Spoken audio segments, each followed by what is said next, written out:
క్రీస్తునందున్న ప్రియులకు ప్రేమతో వందనాలు తెలియజేస్తున్నాను. మే నెల 3వ తేదీ 2026. ఈరోజు దేవుడు మనకు చేస్తున్న వాగ్దానం ఏమిటనగా, యెషయా గ్రంథము 44వ అధ్యాయము 24వ వచనం. గర్భము నుండి నిన్ను నిర్మించిన నీ విమోచకుడగు యెహోవా ఇలాగు సెలవిచ్చుచున్నాడు.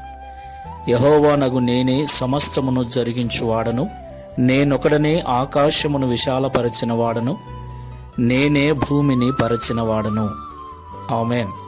నా ప్రియమైన సహోదరి సహోదరులారా, మనం ఆరాధిస్తున్న దేవుడు సర్వశక్తిమంతుడు, సర్వాధికారి అయిన వాడు.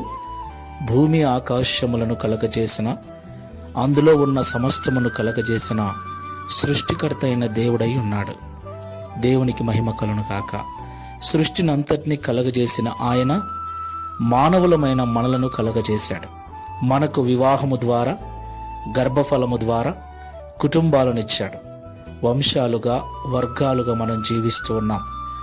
ఈ లోకములో జీవిస్తున్న మనకు ఎన్నో అవసరతలు, ఎన్నో అక్కరలు, ఎన్నో కావలసి ఉంది. నా ప్రియులారా, వాటన్నిటినీ మనకు దేవుడు అనుగ్రహించువాడై ఉన్నాడు. ఆయన సమస్తమును కలగజేసినవాడు, ఇక ముందు సమస్తమును జరిగించువాడు కూడా ఆయనే. దేవునికి మహిమ కలుగును గాక. ఎందుకంటే మన తల్లి గర్భములో మనల్ని రూపించినవాడు ఆయనే.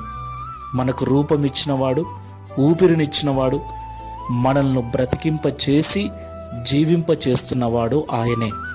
కాబట్టి మాటలు వింటున్న ప్రియ సహోదరి సహోదరులారా, మనల్ని కలగజేసిన సృష్టికర్త సెలవిస్తున్న మాట, సమస్తమును కలగజేసిన వాడను నేనే, సమస్తమును జరిగించువాడను నేనే అంటున్నాడు. కాబట్టి ఈ మాటలు వింటున్న డౌన్లోడ్ షేర్ చాట్.